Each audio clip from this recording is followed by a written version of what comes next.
Hi, my name's Jim Murray, and this is a lab where I do a lot of my work. I think it's an interesting possibility that this could develop into some very important progress for mankind in general. So, as a result of that, I thought it would be a good idea to give a little overview of what I've been doing and what this is all for. I started working in alternative energy projects when I was 19 years old. I'm now 66, and I have spent a lot of time and a great deal of money coming to an understanding about things which most people do not choose to investigate. The result of those investigations is the type of equipment that you see all around you in this room. I'm going to be going over some of the aspects of those inventions and discoveries as we progress through this presentation. But basically, I think I should open by saying that my intention here is to demonstrate the possibility in the near future of having machinery with efficiencies that are absolutely unheard of. These things can be accomplished without violating any physical law, simply because of the fact that some of the things that have been discovered here indicate that not all of the losses which are the most parasitic in nature have actually been identified and included in the average engineering approach to the design of motors and generators.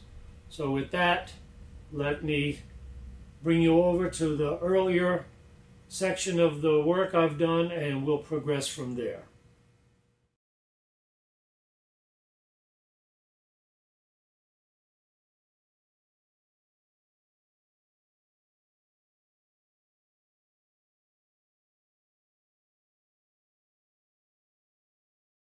The machine that you just saw is called a Dynaflux alternator. I invented that many years ago in northern Michigan when I was working for Bethlehem Steel.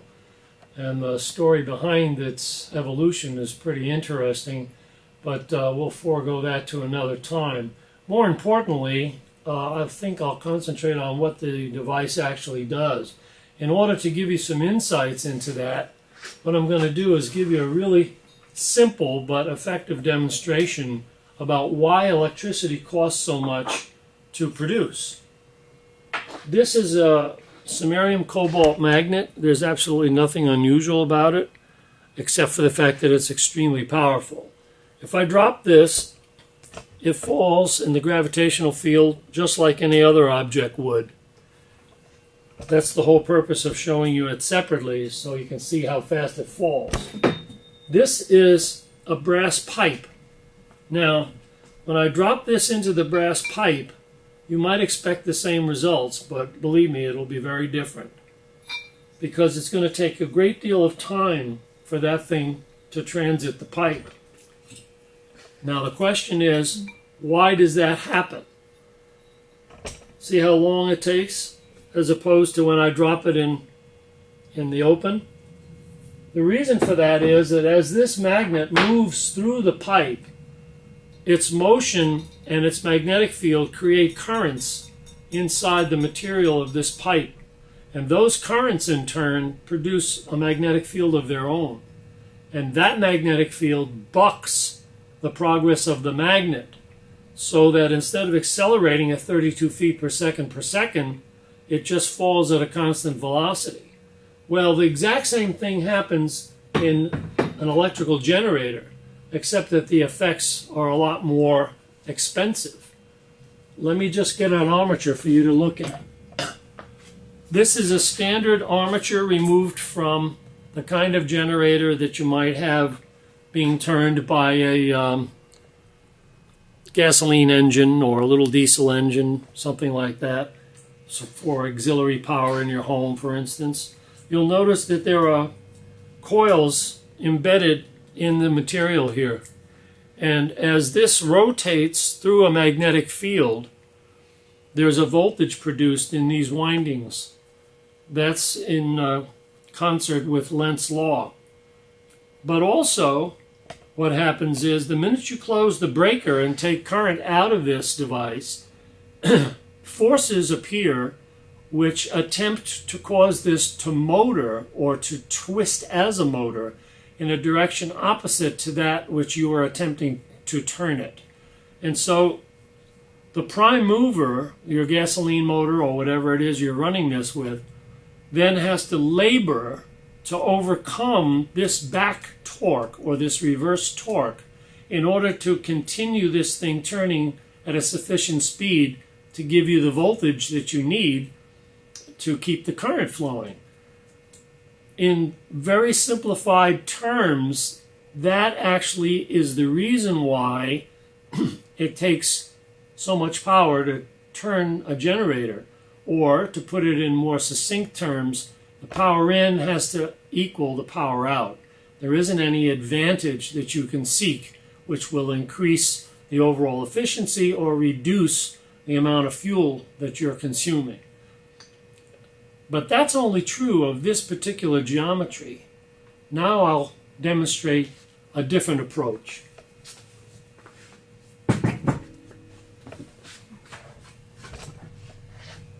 You noticed in the previous piece of equipment that I showed you, the shape was cylindrical.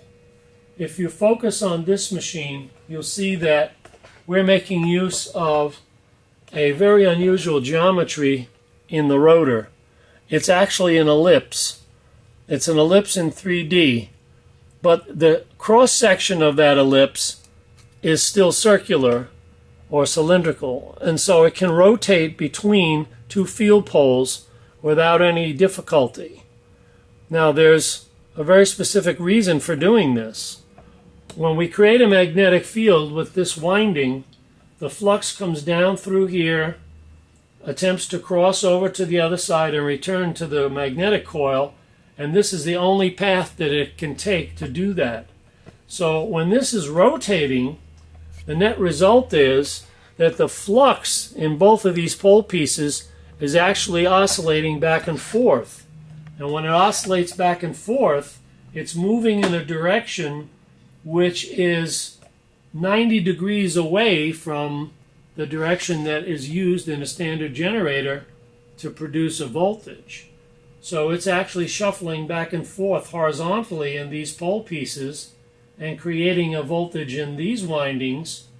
And then when we close the breaker and attempt to use that current, the result is that for part of the cycle, it's going to be experiencing a resistance to motion, and for the other part of the cycle, it's actually going to be experiencing an assistance to its turning.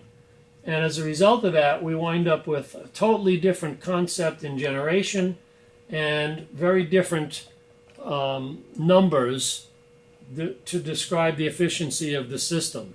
It's a very long and laborious presentation to go through all of the numbers because it requires a thing called a segregated load analysis, which I think the audience would find very boring. However, you will be directed on this presentation to lectures and other locations on the internet where you can see lectures that I've already produced and interviews where I touch more deeply on these particulars. So if you have an interest in that, be sure to follow through and look at some of the other material that's going to be available to you. I think the best thing to do at this point is to give you a demonstration of how this actually functions, and it'll become self-evident as to how different it is from a standard generator. But before we do that, I think I'll just touch on what the equipment is that you're looking at.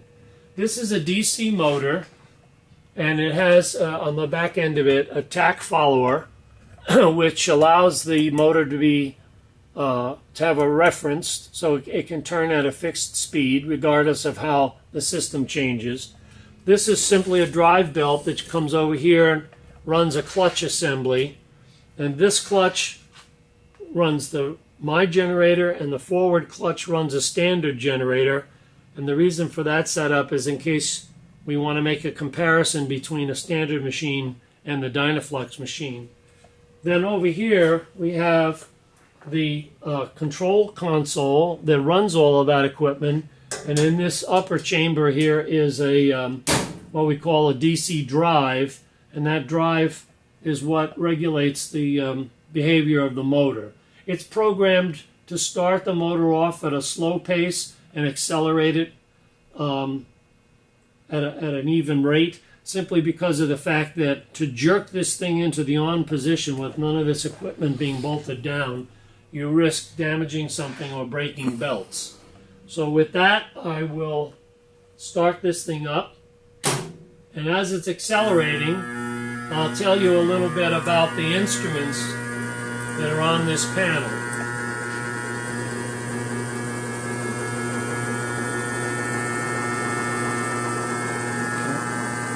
The top meter here is your input voltage. This is your input current, and this is the shaft speed.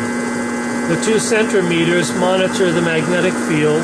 This is going to be the generator field voltage, generator field current. This is the output voltage, the output current, and the output frequency of the generator. You can see it's already building towards 60 cycles. So when this speed reaches 1800 RPM, then we'll be ready to bring up the magnetic field. There it is now, it's about 1800. So I bring up the magnetic field.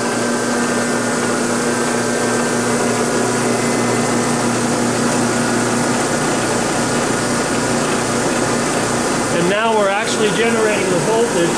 You can see there's 24 volts coming out of that machine. And when I turn this breaker on, the two floodlights over there will assume the electrical load. So those lamps are now being powered directly by the energy that is made available by the rotation of that machine. And if we had run the other machine first, you'd be able to contrast the behavior between a standard generator and this machine, and you'd see that this hardly presents a load of any sort whatsoever to the prime mover.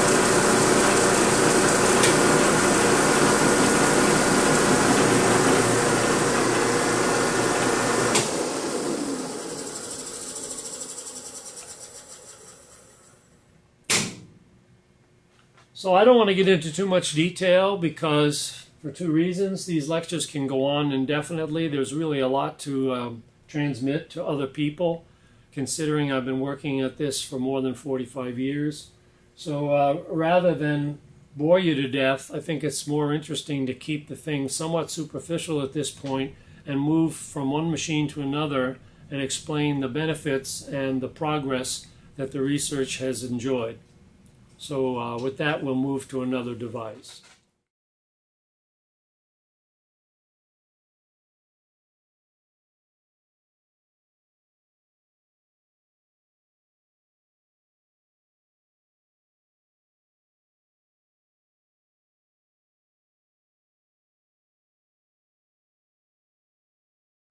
Okay, this is a machine that we call the transforming generator, and the reason for that is because this machine actually incorporates two separate technologies in one embodiment. It's both a generator and a transformer. And in order to demonstrate that and then explain why it's useful, I'm going to run this device for you and produce an interesting little experiment here. The main reason I built it was actually to study the difference between EMF and voltage. Now I know that most people think that they're the same, but they're not. An EMF is called electromotive force. That's the force that pushes current. And the current passing through an impedance, which could be a resistor, a capacitor, or inductor, or whatever, actually the pressure of the charge that cannot flow through the impedance simultaneously is what develops the phenomenon that we call voltage. So it's okay to use them interchangeably for certain calculations when you understand what you're doing, like in the application of Kirchhoff's laws for studying mesh and node equations, but there are times when you really have to keep them segregated, and so I built this particular machine to allow me to concentrate on the force aspect of this separately from the voltage aspect. Now, a lot of the results of that are proprietary. I'm not going to go into the details, but I will show you a couple of interesting features, and we'll use that to further the explanation of the machine. First of all, there are two sets of windings in this machine. One set is brought out on this pair of lines, and the other set is brought out on this pair of wires. Now, these two conductors go directly to this 300-watt bulb. The ones from this side do not come directly to this bulb. They go through this little selector switch, this little knife switch that's down here. One side of that knife switch has a copper bar across it, which essentially constitutes a short circuit. The other side will allow the connection to be made to this bulb. It's important to understand that ahead of time so that you can grasp the significance of the demonstration. So with that, I'm going to bring this guy up to speed. I'll be using a RPM meter to set the high end of the RPM so that we don't blow any fuses.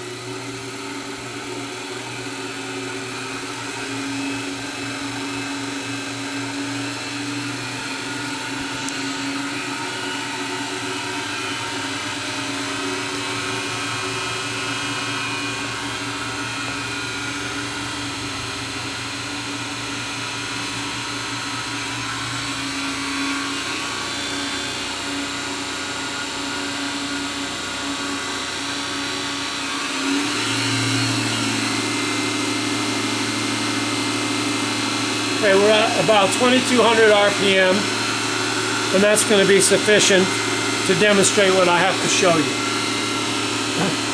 So the next thing we're going to do is turn up the field on the generator so that it starts producing a voltage. You'll notice a glow will appear in that lamp over there when we reach a certain setting. There it's starting to glow now. I'm going to take this meter and we're going to do a couple of voltage measurements just so I can make a point. First, I'm going to turn the lamp off. So now there's no load on that particular winding. We have 59.2 volts, almost 60 volts. Now if I turn this lamp back on, when we get the glow again, now that we have the glow, we'll take the voltage measurement and you'll see that we only have 15.7 volts actually appearing across that lamp. 15.6, okay?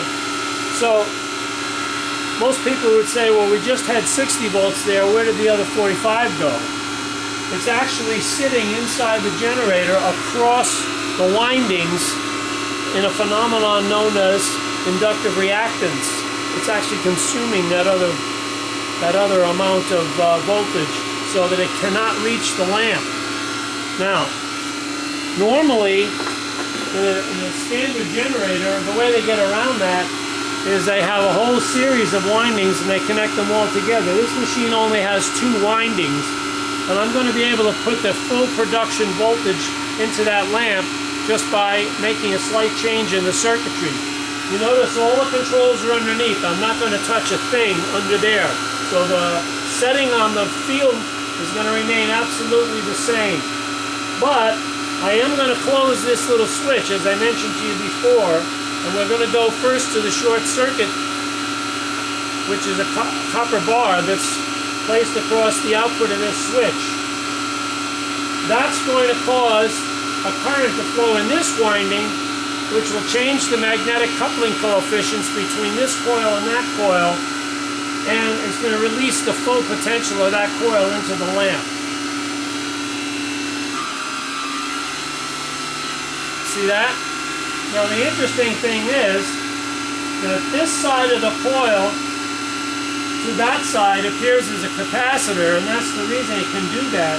It actually resonates that winding, which means it gets rid of all of its resistance to the total amount of flow of electricity. But if I put this to this side, you notice now both lamps come on, and that's because this side opens that side of the generator, and this side opens this side of the generator, allowing the total amount of power that's being created to flow into the lamps. Now, there's some very special reasons for investigating this kind of thing, most of which have to do with the way I've designed a lot of the equipment in this room. But I wanted to demonstrate that in particular because it's a very fundamental concept, and it will appear in every single machine that you're going to see throughout the course of this demonstration.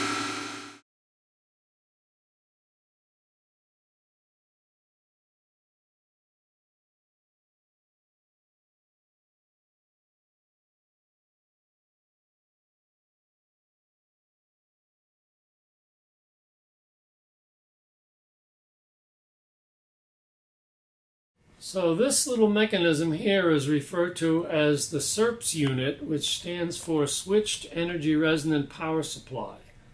And basically this makes use of a principle of power reflection that Tesla worked on 120 years ago. And it actually forms the basis of at least part of each of the machines in this room, whether they're totally electromagnetic or whether they have electronic controllers associated with them.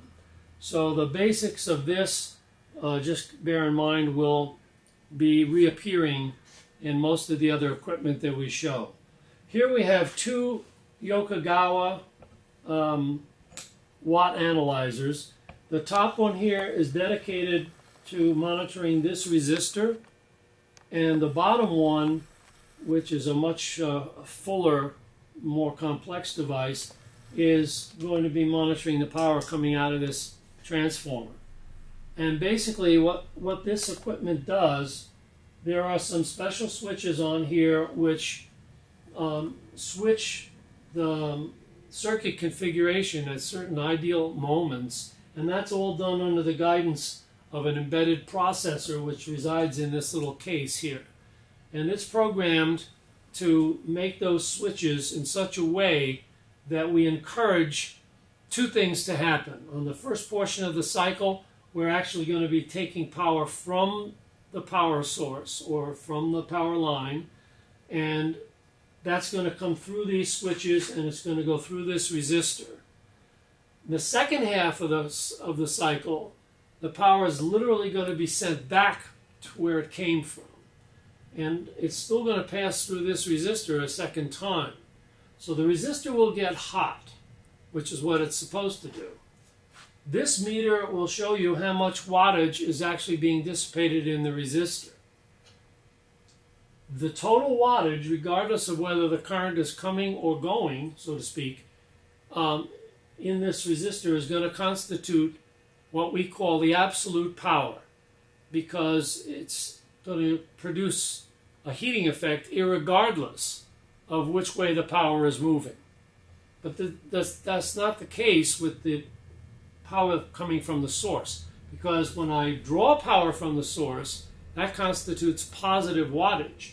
And when I return power to the source, that constitutes negative wattage. So this device is actually going to be monitoring the differential power, or the net power, if you prefer. And that's the reason why you're going to see a difference between these two readings, even though the power is going into the same device. Now, a lot of people would conclude that you're creating energy. It's nonsense. You can't create energy, and I wouldn't waste my time trying. But you can manipulate power in such a way as to access its full capability, and that's what all of this equipment does. When you see this thing in operation, you realize that the very first machine I showed you over in the back, the Dynaflux alternator, is actually doing the same thing, except it's doing it electromechanically. It doesn't have to be electronic, but the principles are the same. So with that, let me go through some preliminaries. This is going to be the voltage reading on the top. The second one is going to be the amperage, and the bottom one is going to be the wattage. Down here, it's going to display volts, amps, and watts, but I have the option of looking at other parameters, and I will do that once we get this device turned on. So with that preliminary information, I'll switch on the processor, and hopefully we'll get some interesting numbers. So now you can see that we are pulling or dissipating in that resistance 28.92 or 91 watts. But the actual reading that the line sees is only 8.77 watts. Okay? And that's not because we're creating any power. It's because of the fact that when you return power, you get a different effect, because this is reading the net power consumption, not the absolute power consumption. Now you might say, well, is there any proof of that? Yes, there is. If we switch to VARs, you'll notice that even though we're running a totally resistive load, I have 222 VARs, which is totally reactive power. Okay? And that's the reason that you have a VAR reading. The VAR reading up here would be 0. Now if we move to power factor, the power factor is only 0.039, which is also indicative of a highly reactive load. Now you might say, well, where's the reactive part of it? The reactive part of it comes into play because of the fact that when you return power from whence it came, as long as you are doing it in a rhythmic fashion, you're actually creating a VAR. Even though it can be in phase with the voltage, which is the case here, otherwise we wouldn't be looking at watts, you still are creating VARs. And so just to give you an example of where we're at with this from a standpoint of efficiency, if we take 30.31 and we divide that by 8.68, and then we multiply that by 100, we wind up with 349.19%, which is a little bit unusual. And yet, it's relatively simple to do. It actually can be done, and the only reason why this particular circuit wouldn't be applicable to general households is because of the fact that that low power factor would be a reason for the power company to penalize you, and they would charge you just as much or more for having a low power factor, irregardless of the fact that it would be saving them money. They don't want it to save you money. So the point here is that by using this type of technology internally, we can secure higher efficiencies on other devices that will allow you to enjoy a reduced utility bill without aggravating, might be a good word, the local power companies. So with that, we will now move over and do a demo that actually shows this feature in operation.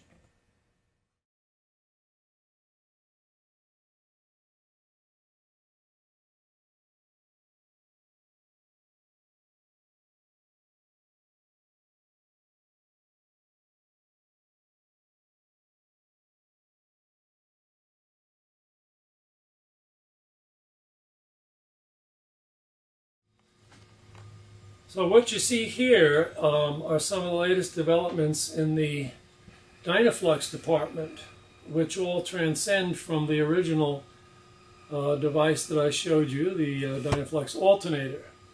Now, these machines are motors as opposed to being alternators or generators, and I'm going to demonstrate them for you along with some interesting little behavioral characteristics. But I wanted to start off by showing a rotor that's typical of what's inside these machines.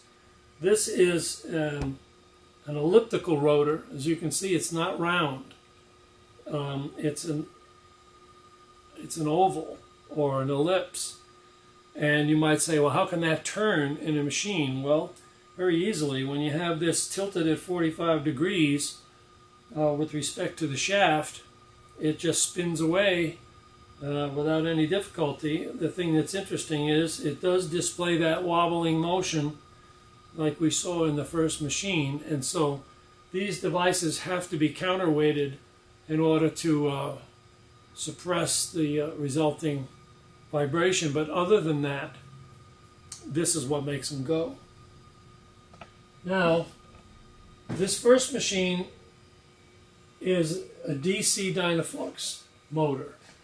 And the electronics that are running it, both this little computer and the switching electronics that are on this disc here, are far too small to bring that thing up to full power, because this was an experimental circuit that we used to basically establish the ground rules for this type of circuitry.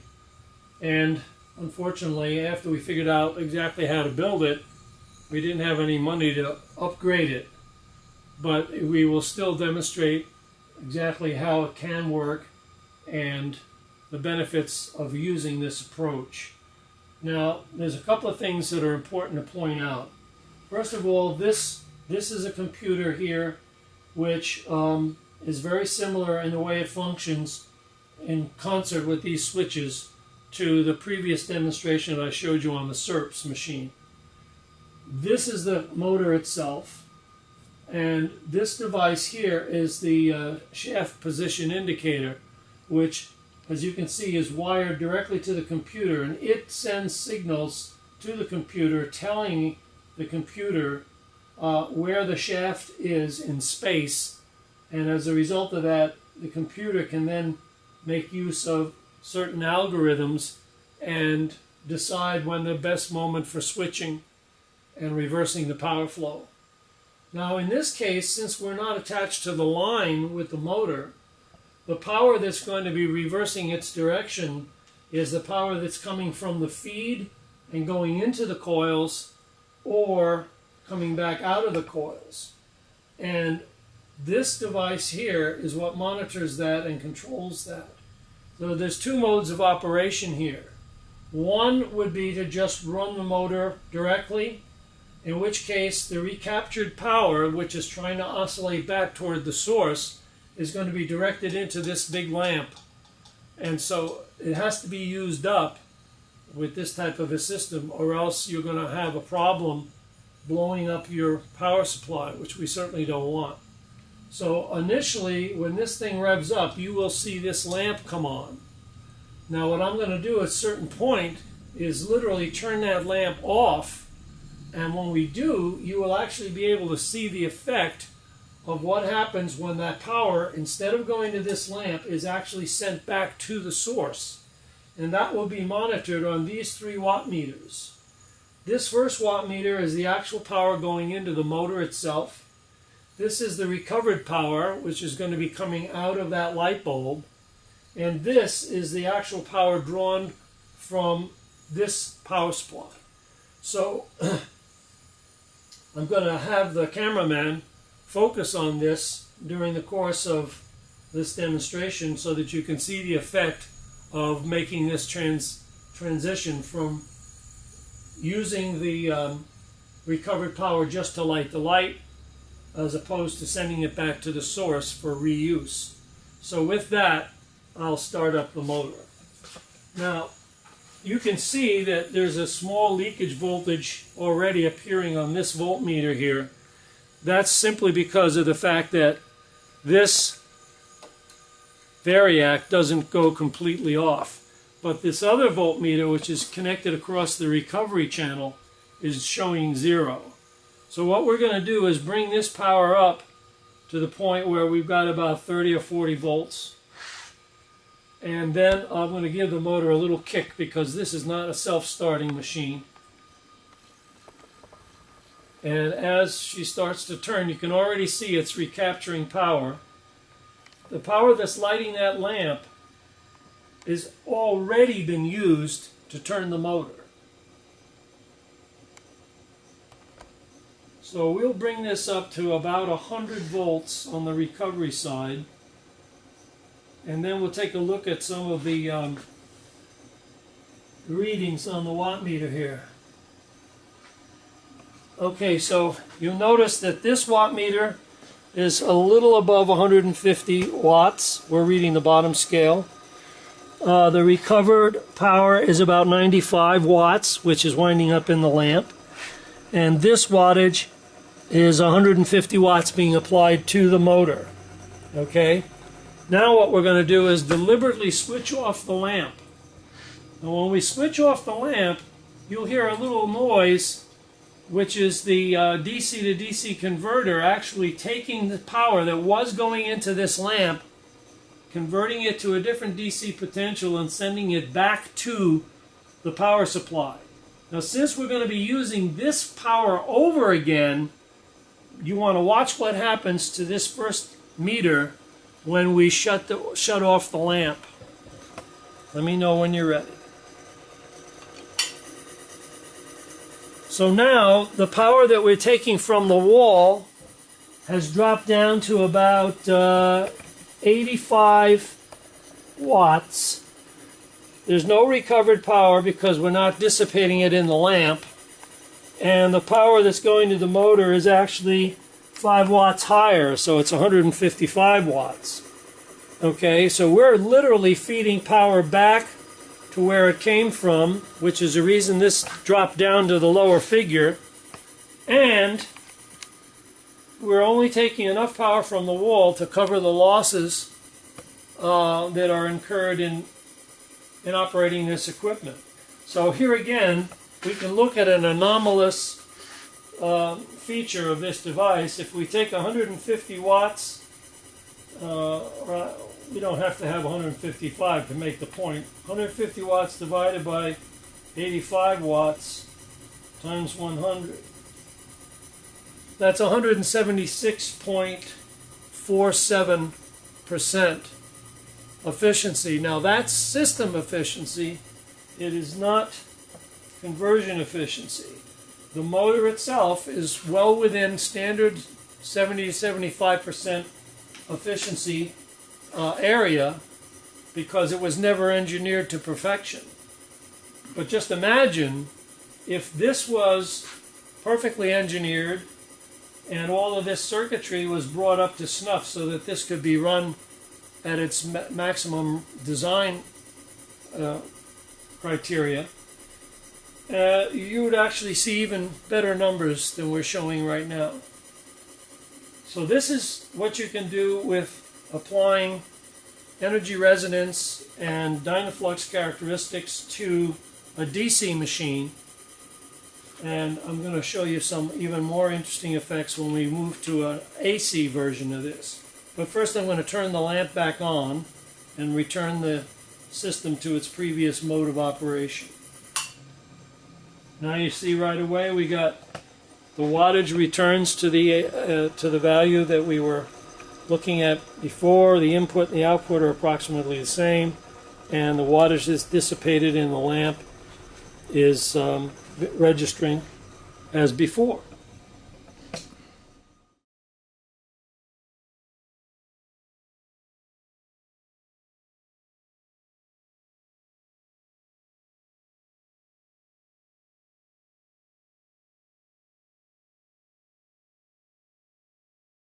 Okay, the equipment that we just showed you in the film is actually a AC version of the Dynaflux principle.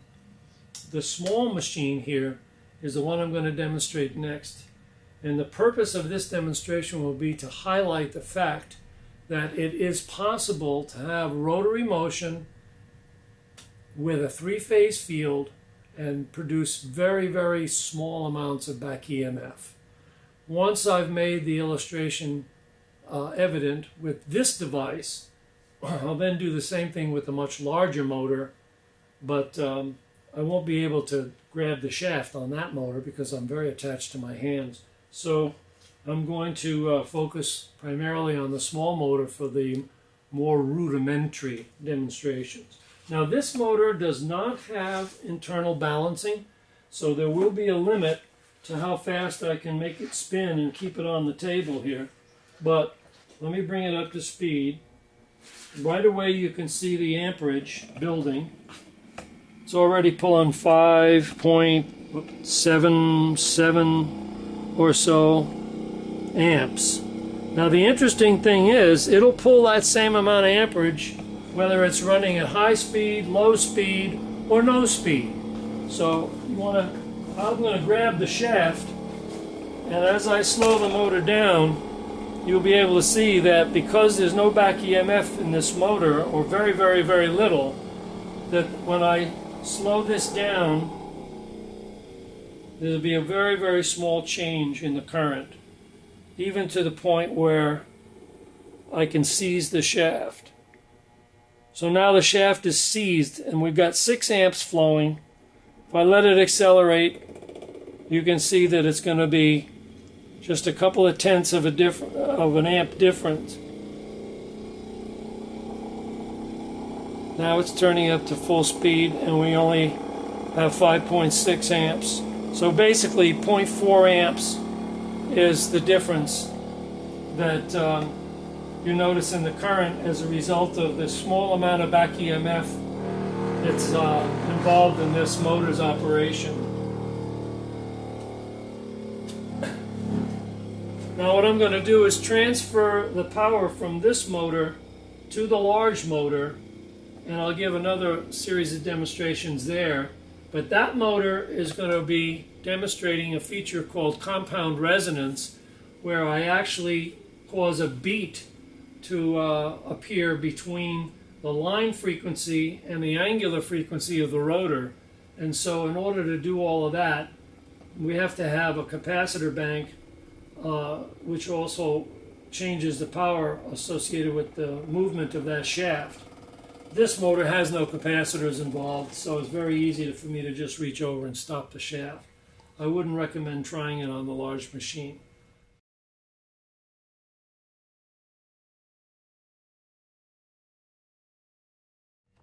So here we are with the larger Dynaflux machine. This is a 3-phase Dynaflux AC motor, and as you can see there are different capacitor banks associated with its operation. For this demonstration I'm going to be using the low power stuff, which constitutes the 3 gray capacitors that you see in the background. These are for much higher voltage operation, and they're not connected right now. But there are essentially 3 tank circuits used in this machine's design, and those create a resonance phenomenon that interacts with the angular resonance of the machine to produce the net result. Now, as I bring the speed up on this thing, you'll see that the amperage goes up accordingly, just like it did on the small motor. The difference is that if I didn't have those capacitors on there, it would take about 1500 volts to run this motor with the type of internal reactance that it has. But we're going to be doing it around 100 volts. So that's one thing to bear in mind. And the other thing to bear in mind is that this thing has some really unusual load characteristics. I'm not going to be able to show any of that because we need the pony brake or the dynamometer, and I need a whole host of equipment that's not set up for this. But just to give you a taste of it, this is a synchronous motor, and one of the more unusual aspects of it is that it's self-starting. So in a lot of synchronous machines, you're going to need an auxiliary device to start it with, either a mortiser winding or something of that sort. I can just do this by bringing up the voltage. So that's what we'll do first. This motor is a little on the loud side considering its size, so we're probably going to have to shout a little bit to get some points across, but I think the majority of the information will be self-evident. So with that, I'm going to start the machine up, and you can already see she's pulling about an amp now. There she goes, she's starting to rotate. 1.9 amps.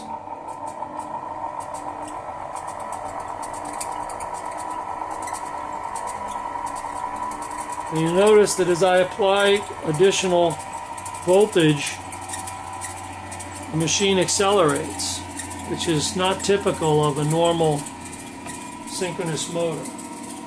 But anyway, when we get up to about 6 amps, you'll be able to hear a difference in the tone of the motor. You'll hear that beat frequency, if I can let you listen to it. And then all of a sudden it'll switch into full resonance, and you'll see the current jump about 2 octaves in the process.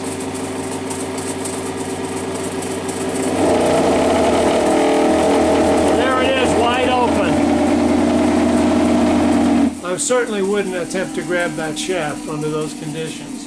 So it jumps from about 6 amps to 18 amps, and the voltage is about 100 volts. And if we took those caps off the line there, it would take about 1500 volts to run this motor. Now this motor is not yet fully engineered. It's got some problems, but it's very, very worthwhile in terms of its applications and the type of efficiency that it's capable of delivering. Right now, the biggest problem we have besides money is the fact that these laminations are not adequate for the way in which we're using the magnetic circuits. And we're going to have to invent our own solution to squelch the eddy currents that are involved. But I've done a lot of experiments with different materials and different arrangements for the salient pole projections, and I believe that the solution is very doable. It's just a question of the fact that we need a good team to concentrate on this and a financial wherewithal to support them.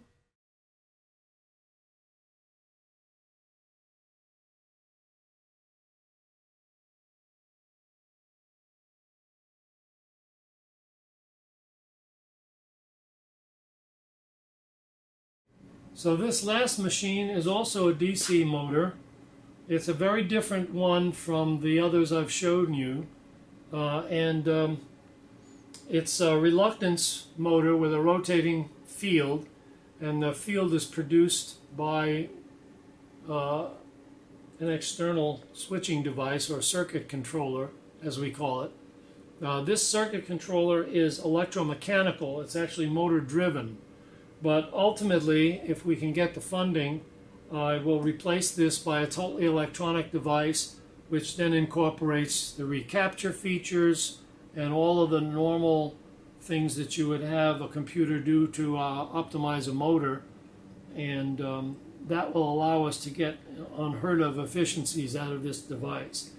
But in its present state, what I can demonstrate, which is pretty interesting, is the fact that you actually can produce a constant torque over a fairly large speed range.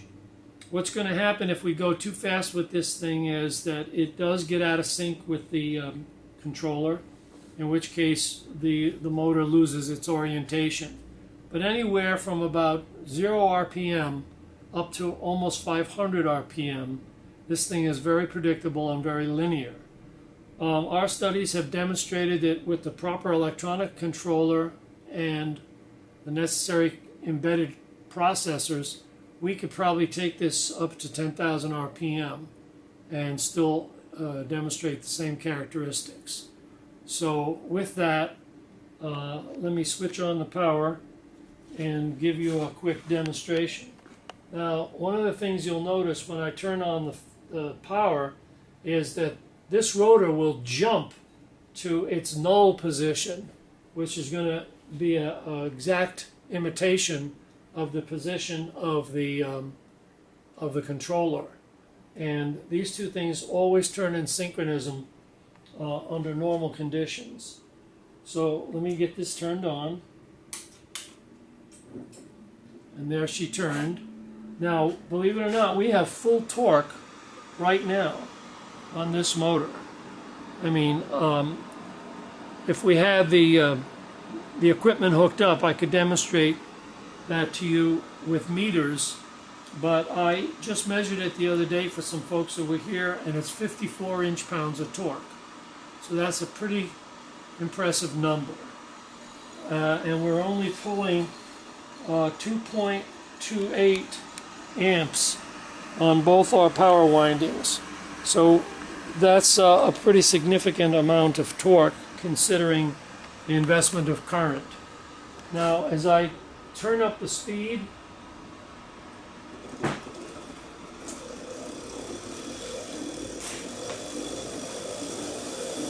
you'll notice that these two guys turn together in synchronism, and the torque is just as frisky as it was before. I can't stop it, and this shaft here is about 2 inches in diameter.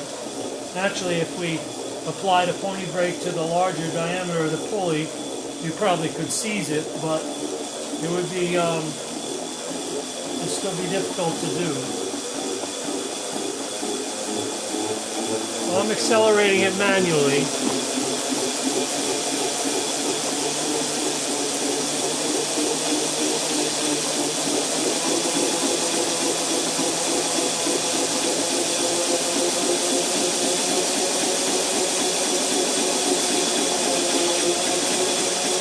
We still have that same frisky torque with no real problems.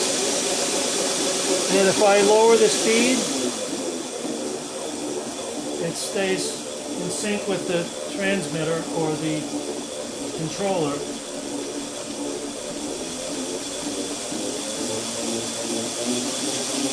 Well, this, out of all the machines that we've showed you today, this is probably the one which is closest to commercialization. What we need right now is enough funding to finish the design of the electronic controller and probably build another prototype as well. But anyway, that's what's on the agenda, and these are the types of things I've invested most of my life in perfecting. The other equipment that you see in this room represent other technologies which are just as interesting, but they're a little bit more obtuse than what I've showed you so far, and so I'm going to limit my presentation to the electromagnetic stuff for now.